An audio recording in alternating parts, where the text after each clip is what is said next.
किसानों को कहीं भी फसल अपनी बेचने के छूट के लिए जो कानून बना है उसके लिए उन्हें प्रसन्नता है। मंडी कानून हमने ख़त्म नहीं किया है, भारत सरकार ने मंडी कानून नहीं ख़त्म किया है। हम कानून यही बनाए हैं कि किसान कहीं भी अपने उत्पादन को मंडी के साथ दूसरे भी बाजार में पहली बार किसानों के उत्पादन की लाभकारी कीमत देने के लिए आंदोलन करने जा रहे हैं, उस पर आपका क्या कहना है? एमएसपी के बारे में देश की संसद में प्रधानमंत्री, कृषि मंत्री और मैं सांसद होने के नाते बिल प्रस्तुत करते हुए संवाद में कह चुका हूं कि एमएसपी बंद नहीं होगा और भी कृषि फसलों के एमएसपी बढ़ाए जाएंगे। उसका सबसे बड़ा जीता जागता प्रमाण है कि उत्तर प्रदेश के 24 जिलों में मक्के की खरीद हो रही, 1850 रुपये कुंटल। पिछले साल भदोही में तेलहन की और भदोही के आसपास के ज़िलों में तेलहन की खरीद हुई थी, दलहन की भी खरीद हो रहे हैं। एमएसपी कोई सरकार, हमारी भी सरकार नहीं बंद कर सकती है। मैं पहले किसान हूँ, उसके बाद भाजपा का सांसद हूँ। मैं कह सकता हूँ कि एमएसपी बंद करने की ताकत किसी की भी सरकार के नहीं हो सकती है। ये देश किसानों का है और किसानों के लिए एमएसपी तय हुआ है।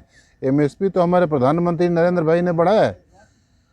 और दूसरी बात यह है कि किसानों के हित में बना कानून, ये किसानों को गुमराह करके जो लोग दिल्ली में आंदोलन करा रहे हैं वो ये किसान हित में नहीं है, देश हित में नहीं। रबी की फसल की बुआई हो रही है, रबी के फसल के बुआई के समय किसानों को गुमराह करके दिल्ली के सड़कों पर आंदोलन करने के लिए ले आना, ये कैसा काम है? ये किसानों के हित में है, देश हित में है। जो लोग आज किसान खेती में बुआई में व्यस्त हैं, वो लोग के खेती करने वाले लोग दिल्ली की सड़कों पर आंदोलन करेंगे। लेकिन मंडी पर जिनका कब्जा है, जो मंडी पर किसानों को अपने उत्पादन को किसी भी कीमत पर बेचने के लिए विवश करते थे, वही लोग यह आंदोलन चलाने के लिए किसानों को गुमराह कर रहे हैं कि एमएसपी बंद हो जाए। एमएसपी हमारी सरकार के प्रधानमंत्री ने, कृषि मंत्री ने और सांसद होने के नाते मैंने जब संसद में कहा है तो संसद का भी एक विशेषाधिकार होता है, संविधान ने, भारत के संविधान ने दिया है।